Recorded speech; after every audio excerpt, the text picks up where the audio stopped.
Hello, everyone. Thank you for your patience this morning as we open the doors. All right, we've got more people coming in. This is great. All right, on this cool Friday morning and Friday evening for others, and Friday noon for some. And welcome to the Daily Antidote of Song, everyone. I'm Katie Abadou. I work with Carpe Diem Arts, and I am happy to say hello to everyone on Facebook Live and everyone in this room. Very soon, you'll be meeting our wonderful guest this morning, Mr. Kevin Locke. We're so happy you're here. And we also have good morning to Steve Winnick and Jennifer Cutting, who are in the room today from the Library of Congress. And Busy Graham, good morning. Good morning, Joe, on the road behind her steering wheel, hiding. Drive carefully, Joe. Deborah, also on the road. Cool. Good morning, Annette. Good morning, Sandra. Good morning, Mom and Deli. Good morning, Dick and Kathy in Victoria, BC. Some more people coming in. Good morning, Aloysius and friend up in Massachusetts. Hi. Good morning, Susan G. Hello, Arlene in California, very early out there. Good morning, Susan, Sheila in Florida, Karen in Oregon, Dan in Virginia, in Vienna, Virginia, Becky Kane in BC, Kate in Charlottesville, Kathleen in Albuquerque. Good morning to you. Sherry in New Hampshire, good morning. Sarah Page in Texas, hugs to you. Susan Miller in Seattle, Bonnie Schuster in Boise, and Hoda. Hoda, I'm going to not pronounce your location, but I want to hear about it later because I don't want to get it wrong. But good morning to you. Good morning to you, Hoda. Janet, good morning. Caroline in DC, Cliff in Vermont, Susan in Maryland, and Al, good morning to you all.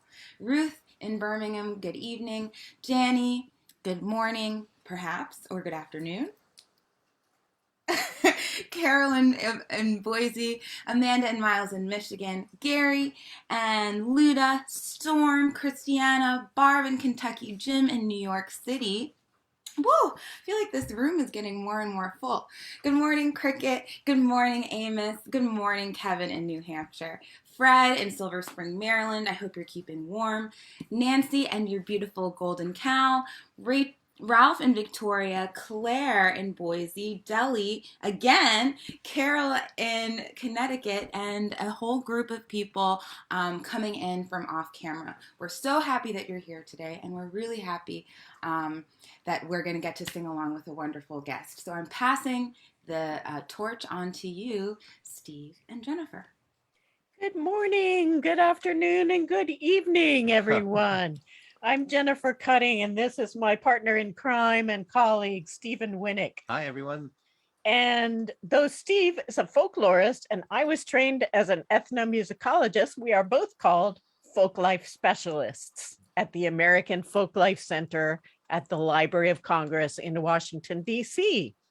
And we are on day number 5 of our 5th Archive Challenge Partnership Week on the Daily Antidote of Song. That's right. Now, the Library of Congress was established in 1800, which makes it officially the country's oldest federal cultural institution. And it's also the largest library in the world.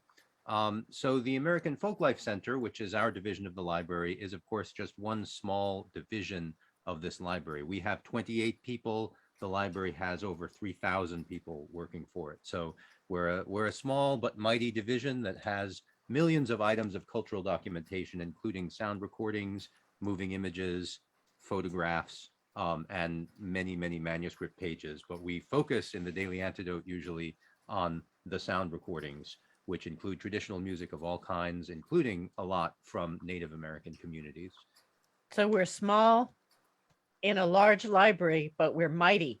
And in addition to maintaining an archive of over 6 million items, plus providing reference services, producing concerts and lectures and symposia and blogs and podcasts, one of the fun things we do is the Archive Challenge, where we invite artists to learn a song from our online or other collections and put their own stamp on it.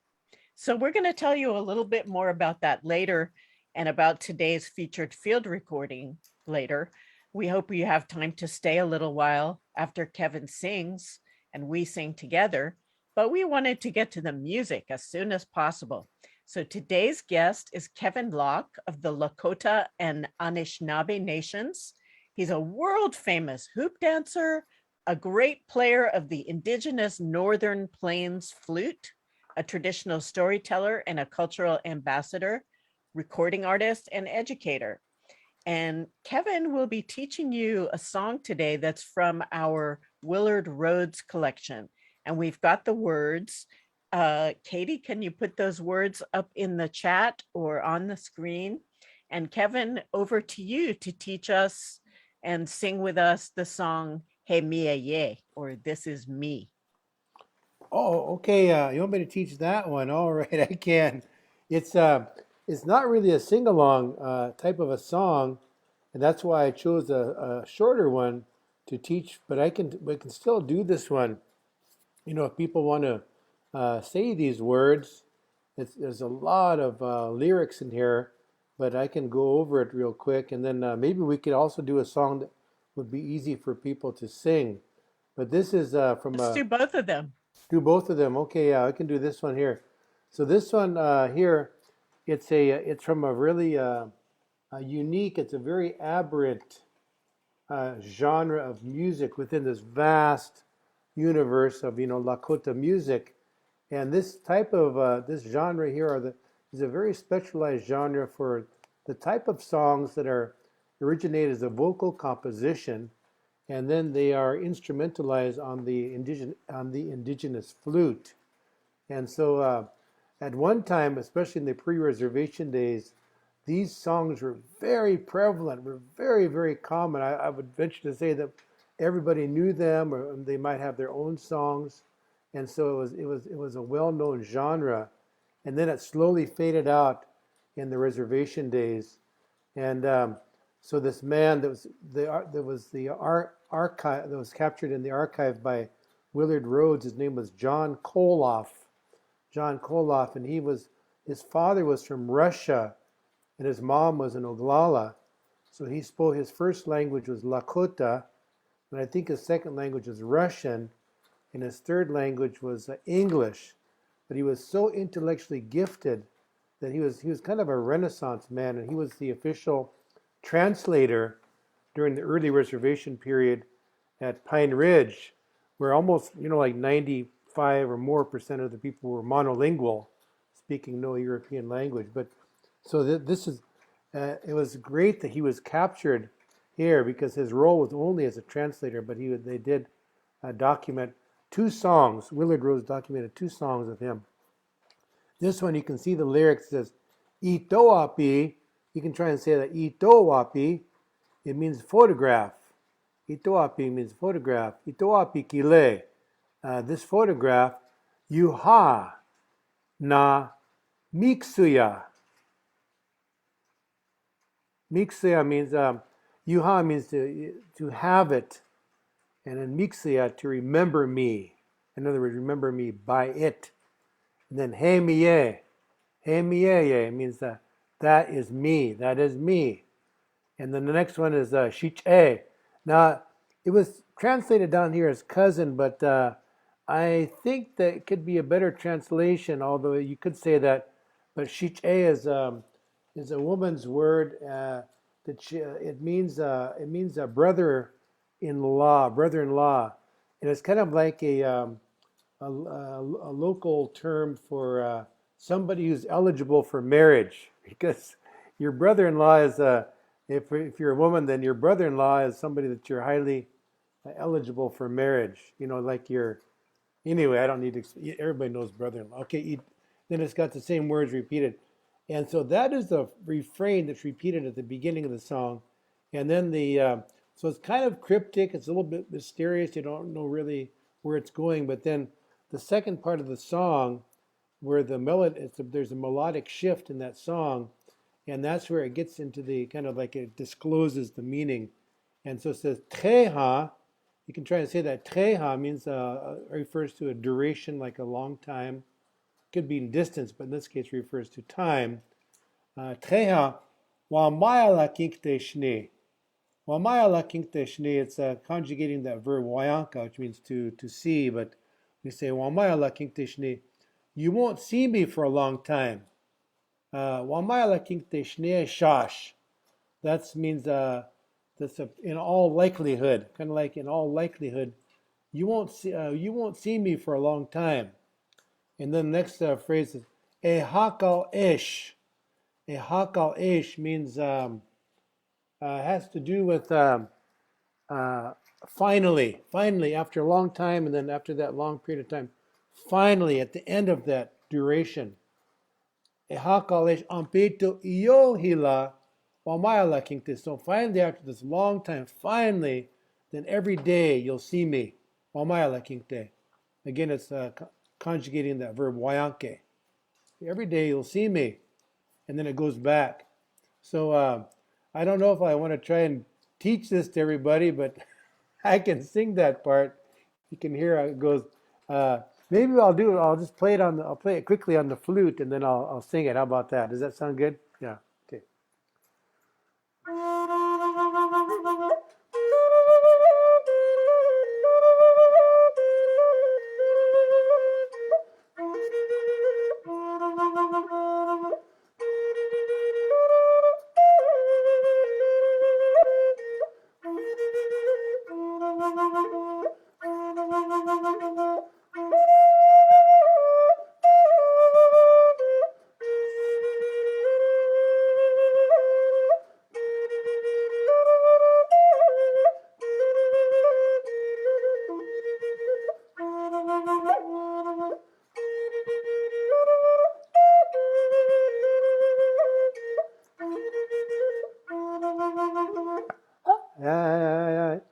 Todo wa pikin le yo ha na mi suya hey mi hey shi todo wa pikin le yo ha na mi suya hey mi hey te haya wa maya la kinte shniye shash e ha kale shampe tu yo iwa maya la kinte shich e hito wa pikile ya na miksuya le mi. So that's the song. You can hear it's kind of got a almost like a waltz. It's like a la la la. It's like almost like you're waltzing to it. It's got a rhythm, and this is really portrayed so well by the archive singer John Koloff, and that was in the 1930s when he recorded that, and then sometime in the 80s I was up in on the Red Lake Indian Reservation in Minnesota, and his last surviving child, a son, who was in I think he was in upper 80s at that time, was living there. He had married there. His wife had died. He was a widower, but he was still up there in Minnesota. And so then I got to visit with him, and I told him about how much I loved his father's music, and he was really so happy. He was so happy to hear that, and he was really encouraging that his father's music was living on, because that genre just died out completely. It died out completely. Nobody knows those kind of songs anymore. But I like them, and they're really useful now because since they are really so characteristic of the pre-reservation and early reservation period, they capture a lot of really beautiful, expressive vocabulary, like archaic vocabulary, also really beautiful grammatical structures, and also sentence patterns. So they're really so useful now that there's an interest in revitalizing the language. Yeah. So that's probably too much information, but I wanted to share a little bit with you. Thank you, Kevin. I was going to ask you a lot of the questions that you just answered. So that's fantastic. I was hoping that you would cover those things. Okay. And thank you for that beautiful rendition. It's great to hear that song come to life. And as I say, we have the original field recording that Willard Rhodes of He Miyé He of John Koloff. And a lot of relatives of John Koloff have actually written into the archive to make themselves known. And because there are so many John Kolhoff relatives who've written to us that we know about, we are unable to play you the original field recording of this song without checking with all of them. So, Kevin is cleared because he talked to one of John Kolhoff's sons to do with the song what he wants. But we as an archive have responsibilities also to this recording of John Kolhoff and to John Kolhoff's descendants. So we can't play you the original field recording of He Miyé He because we would have to contact all those relatives and clear it with them. But so we're going to play you a different recording made by the collector Willard Rhodes of Sioux music that has been cleared because we released it on an LP called Indian Songs of Today. We published that LP in cooperation with the Bureau of Indian Affairs in 1954. So this is the song called the Sioux Rabbit Song from Indian Songs of Today. So to give you a sense of how they sound, those field recordings.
Thanks, Katie.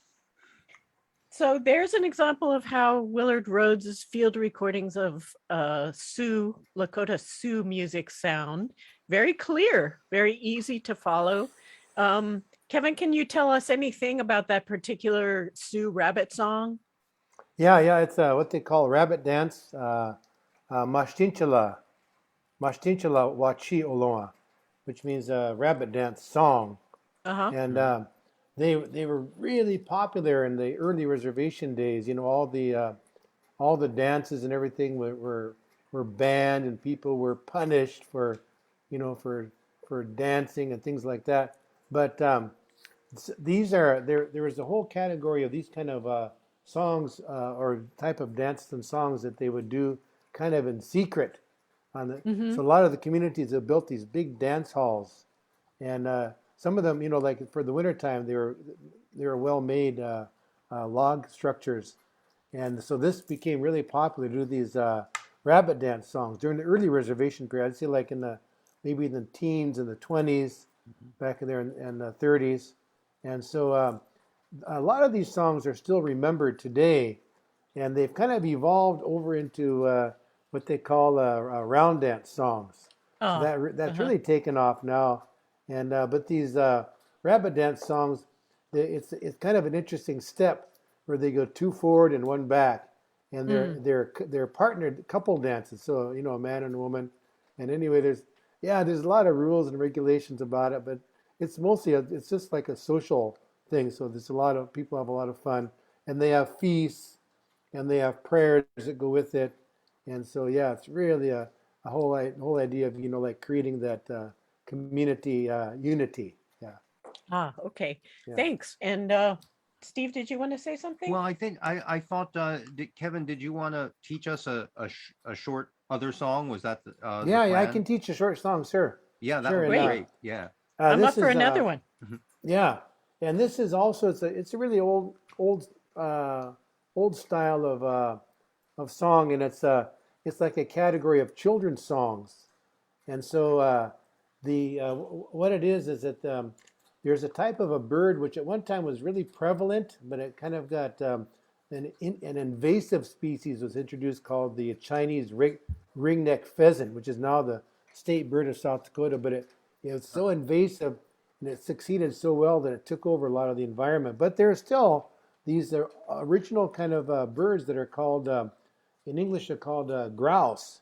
And especially prevalent are these, they're called sharp-tailed grouse. And they're not a migratory species, so they tough it out all winter.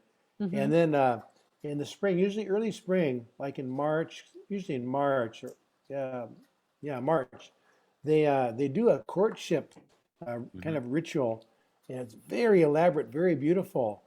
And so then they have certain places where they habitually go, and then so a lot of times, like the parents or grandparents, they'll get the little kids up, the grandkids up early. You got to get up early; it's still dark out, and then you kind of can position yourself around that dance ground, and you can, if you're quiet and if you're kind of like downwind, then those chickens will come in there, and you can get a good really watch closely, because then if they're really observant, then they're able to plagiarize.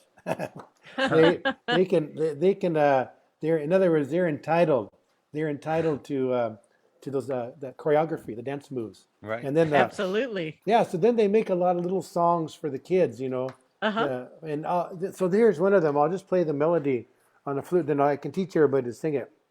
Great.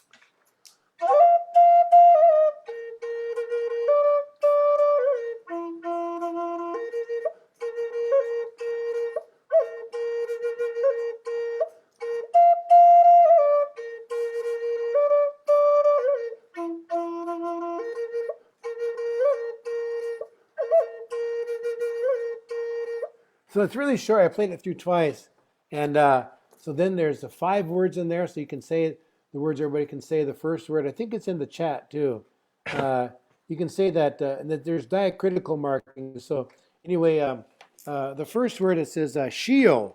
So everybody can say that, Šíyo, Šíyo. And that's the Lakota word for the prairie chicken, Šíyo. And so then the next word is emákiye. So that's second word. Emákiye means it's conjugating that word ekiye. So when you say emákiye, it means that's what I'm called. Šíyo emákiye. That's, in other words, the Šíyo is talking. You say Šíyo emákiye. That's me. That's who I am. Šíyo emákiye. And the next word is the infinitive form is wachi, which means to dance. And you're saying, so that little, it's quoting the prairie chicken. And I'm saying, wawachi. Wawachi means I dance. I dance. And the next word is, it's got a nasal ending. It's wachi. The E on there. So try that. Wachi means I want to. I want to. So that prairie chicken is saying, wachi, I like to dance. I love to dance, in other words. And then the last part says, wahinapre. Wahinapre means to make an appearance. So like to bust out on the scene, like if there's like a disco party or something going on, you're just gonna make the scene, bust get out there and bust a move. So we can try it now, and I'll sing the first part, and then everybody can repeat. So I'm gonna sing that first part. I'll sing and repeat. Šíyo, Šíyo, emákiye. Everybody try it. Šíyo, Šíyo, emákiye. Very good. And the next part, I'll sing it. Wawachi, wachi, wahina. Everybody try it. Wawachi, wachi, wahina. One more time. Wawachi, wachi, wahina. And then the last part, it repeats the opening phrase twice. So it says, Šíyo, Šíyo, emákiye. Šíyo, Šíyo, emákiye. Everybody try it. Šíyo, Šíyo, emákiye. Šíyo, Šíyo, emákiye. That's all it is. It's really short, so we can all try it now. Let's sing it through a couple times, and all together. Everybody sing good. If you can't sing good, just sing loud. I can't hear you, but just sing loud anyway, like you're in the shower or something. Here we go on the count of 3. 1, 2, 3. Šíyo, Šíyo, emákiye. Wawachi, wachi, wahinape. Šíyo, Šíyo, emákiye. Šíyo, Šíyo, emákiye. Šíyo, Šíyo, emákiye. Wawachi, wachi, wahinape. Šíyo, Šíyo, emákiye. Šíyo, Šíyo. One more time now. Šíyo, Šíyo, emákiye. Wawachi, wachi, wahinape. Šíyo, Šíyo, emákiye. Šíyo, Šíyo, emákiye. Yeah, so this is a kind of a little song, little thank you, little prairie chicken song. And this is really a popular dancing style. They call it chicken dance. Hmm. And it's that's not a chicken dance song right there. Those prairie chicken the dancers, they do really emulate the prairie chicken, and it's really a fantastic style. If you ever get a chance to get out to a powwow, especially out in the prairies, you're going to see that chicken dance like that. So yeah, All right. all right. Well, we really want to thank Kevin again for both of those songs, and I'm put it. This reminds me crazily of Disco Duck. We're having all of these chicken dances and grouse dances. I love. Oh, and the chicken dance. Yeah, there's another chicken dance. Yeah, there's lots Yeah. of chicken dances out there. So we love this kind of cross-cultural sort of ideas that people have. But I wanted to mention that I first saw and heard Kevin at the Champlain Valley Folk Festival. It must have been about 25 years ago. And at that time, I remember I was really eager to see Kevin's performance because he'd recently been awarded a National Heritage Fellowship from the National Endowment for the Arts. So he's been involved in doing this kind of work, not only playing the flute and singing and dancing. The hoop dance was a major part of what I saw at the Champlain Valley Festival. Still doing that, by the way. Yeah, yeah. Yay.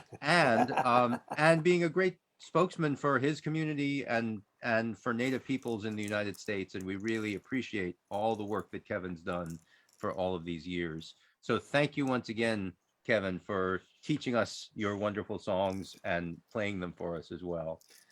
And we also wanted to say a little bit about the collector and the archive.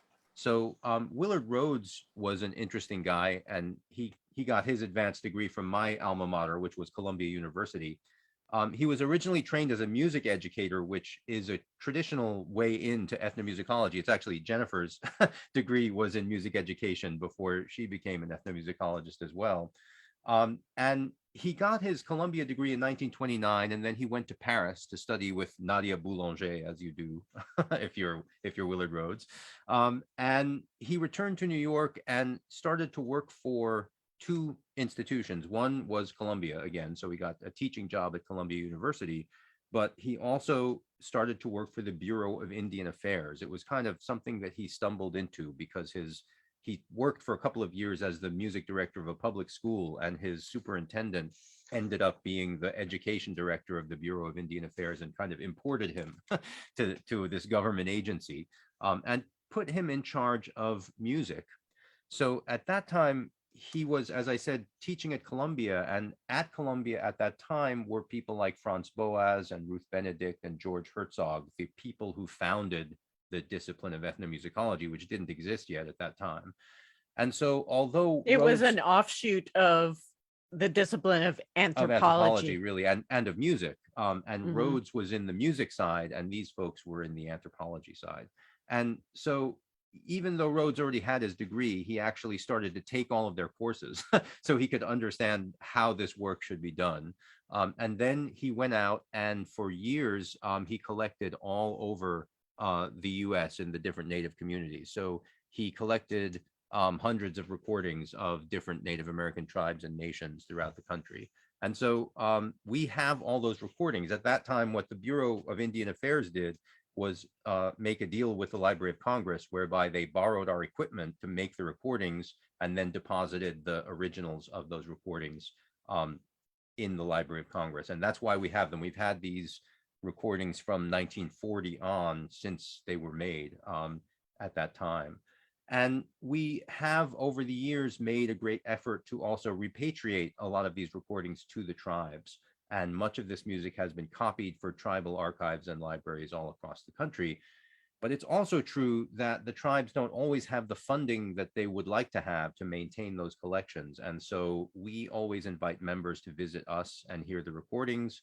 and we distribute digital copies to members of the different Native American nations when we can. Sometimes because of these permissions issues that we mentioned, we can't share them with anyone. And let's circle back to those permissions issues. Yeah.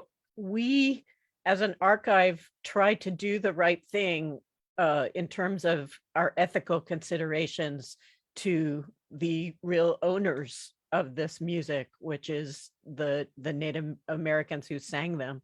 And there are several issues. One, people who wish to publish this music and broadcast it, we require that they get permission from the tribe and from descendants of those musicians. And the second issue that I want to have Kevin talk more about is the issue of the appropriateness of hearing some of these songs outside of a sacred context, and why some songs cannot be put online or distributed to others. Kevin, would you talk a bit about sacred? Yeah. Oh, okay, yeah, thank you, yeah. You know, I've had a chance to listen extensively to the the Willard Rhodes collection that he did. Not all of them, but the ones that were put on vinyl from Right. Pine Ridge. I've heard a lot of those, Right. but I'm sure there's a lot more that exists that he did. And then a lot of them that the recordings by Frances Densmore too, Frances Densmore. And so you know, in the case of Frances Densmore, you know, her informants, the people that she and she explains that in the book. If you look at the book, it's really fascinating that she was not able to successfully get people to record as individuals. But at the beginning, she said that she describes how they came together, the elders, the eminent persons came together as a consultative body, and they discussed and they identified how they would proceed, you know, where they would start. So they actually started with the narrative that was given by Ishnalawichai, Lone Man, who was the preeminent tribal historian at that time, 1911 or 1912. And so they decided that the way they would start was they give the narrative of the coming of the Ptehinchalaskawi, the White Buffalo Calf Woman, the key figure in the spiritual foundation of the Lakota civilization. So all these elders at that time, they determined that should start first. And so he gave the narrative, he explained the ethical teachings that she brought, he listed them as very thorough, I think one of the most thorough narratives of the Ptehinchalaskawi.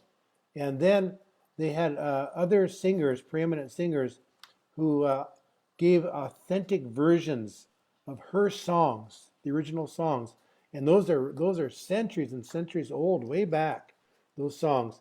And then the ceremonies that she brought, you know, the all sprang up from her teachings, from her dispensation, like the original Sundance songs, the songs for keeping of the soul, all that's all in there, you see.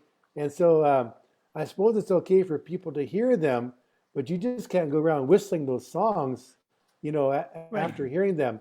Those are songs that are used at a very, very specific time and place. And you know, a lot of those songs were kept alive in the community. But as one of the informants in that original Densmore recordings, he spoke and he was recorded. He talked about why they were doing that, and he says they're doing that. They wanted to document all that for that future generation, for that place in the future where all those things would take on meaning.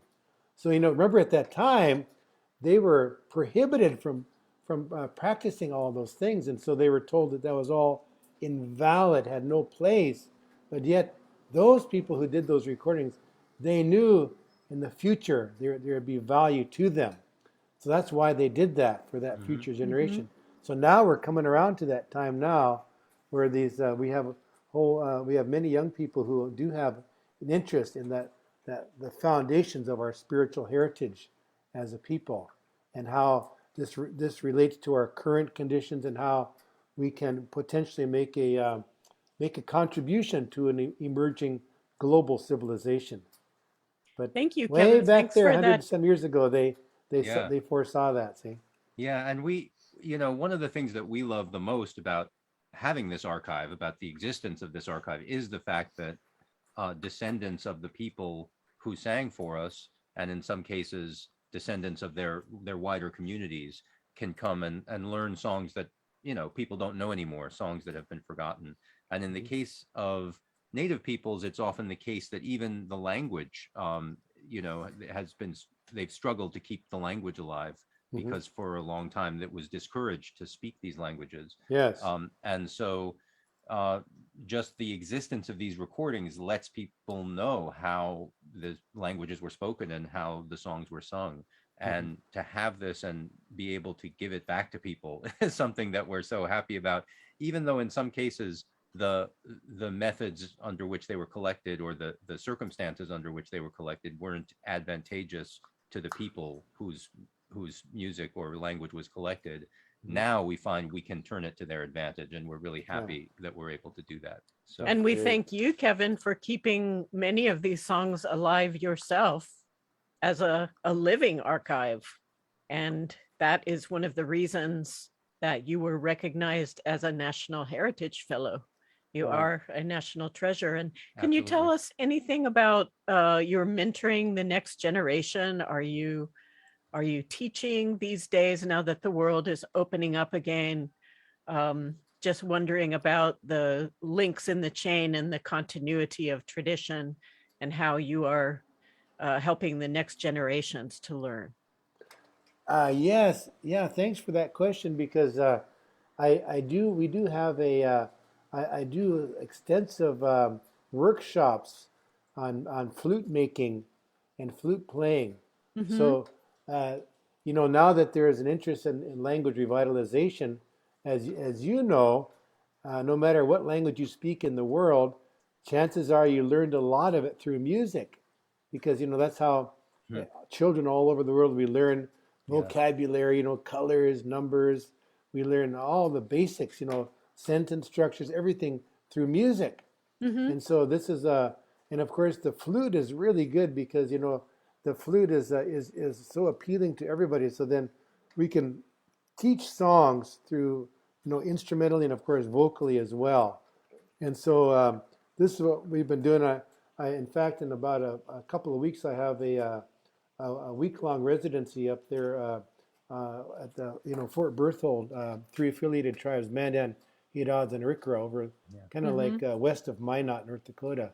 So so I have some students there. We make a bunch of flutes and over there. Oh, it sounds wonderful. Can people find out about that at your website, kevinlocke.com? Yeah, just go right there, and we can. Great, it's in the chat. The link is in the chat now. I do workshops everywhere. So I've gone to some folk festivals and done flutes. And the indigenous flutes are very versatile. In 1983, this a Euro-American man invented the Native American flute. I think it was around 1983. So Native American flute it looks like an indigenous flute structurally, but the tuning system is a shakuhachi. It's a shaka. So it's what's called a melodic scale, which is it's a type of a pentatonic scale, and it's not nearly as versatile as the original indigenous flutes. I call them indigenous flutes. In Lakota we say Šíyo, but those the indigenous flutes, you can get the diatonic scale, chromatic scale. You can get a couple of pentatonic scales. So they're very versatile, and it really lends itself to just the general music education. So that's what a lot of the schools have taken it on, as that to teach that. That's not a Native. I don't even know how to play a Native American flute. I don't even know it. A Native American flute, yeah. Yeah, I don't have one. I don't even know how to play it, because But it's all on the internet. Everywhere you look on the internet, it's just saturated with Native American flute, which has nothing to do with an authentic indigenous North American musical aesthetic. That's you so all know interesting that, but you people tell us don't that, know that when they look on the internet. They don't know that. Right. Yeah. You know, Yeah. it's funny that you mentioned using music to teach language too, because I mentioned, you know, that Willard Rhodes was a music educator before he was an ethnomusicologist. And in those few years when he went to France and then came back to the US, his very first published article was called The Use of Music in Teaching French. Oh yeah. So it Yeah. had nothing to do with native music yet, but it was about teaching. It was about using music to teach language, which is Exactly. so crucial for native It cultures is. as It well. really So, is. Yeah. When yeah. I was a young ethnomusicologist doing field work on the east coast of Spain in the Levante area, and I was really working to master Spanish, I would tune into children's programs Yeah. on Spanish TV every morning and sing children's songs. Oh And yeah. they really, really helped me master Spanish. So it is a That's the way to do it. powerful, powerful tool. And speaking of learning language through songs, can we sing that song again and send us away into our day with this lovely tune Okay, yes, let's sing that. We already into the about the words, grouse, Hmm. so we'll the sing prairie about chicken? the prairie chicken is a sharp-tailed grouse. But let's try it again. We will sing it through 2 times. Everybody sing. Here we go. 1, 2, 3. Šíyo, šíyo, emákiye, wawachi, wachi, wahinape. Šíyo, šíyo, emákiye, šíyo, šíyo, emákiye, šíyo, šíyo, emákiye. Wawachi, wachi, wahinape. Šíyo, šíyo, emákiye. Šíyo, šíyo, emákiye. Šíyo, šíyo, emákiye. Okay. Thank you Okay. so Thank you much, so much. Kevin. And I All right. noticed that So- Arlene Baxter has her own grouse there. That's right. Yeah. Very nice, She's, Arlene. she's grousing, yeah. So we should just do a quick plug for the archive challenge, just to say we would love it if any of you would learn a song from our archive and create your own version of it. And we've got a blog out there that can help you to do that. So we're going to put that link into the chat. We don't need to say that much about it. Just because- learn a song from our archive, make a video of yourself with your cell phone, and throw it onto social media with a special hashtag. Yeah, we'd love to see that. And finally, we would like to thank Kevin again, and to thank everyone who made this possible, especially Busy Graham and Katie, of course, and Jojo, who's still on the road, Kathy Bullock, who's joined us in the room. We're glad to see you here. So thanks to everyone who made this possible, and to all of you for coming. We want to tell you that tomorrow's guest will be Reggie Harris. He will sing and play the song "Thank God Almighty, I'm Free at Last," from a 1934 field recording of 2 Louisiana women who had been born in slavery. And then after emancipation, they became great singers and sang for the Lomaxes in the 1930s. So we look forward to that, and we thank you all for your participation today, and especially thanks to Kevin Locke. Have a wonderful day, everyone. Thank you, Stephen, and thank you, Jennifer, and thank you, Kevin Locke, for being here. We have a special surprise for everyone. We're going to say goodbye to everyone on Facebook, and then everyone who's still in the room gets a special goodbye from the one and only Kathy Bullock. We were hoping to hear that.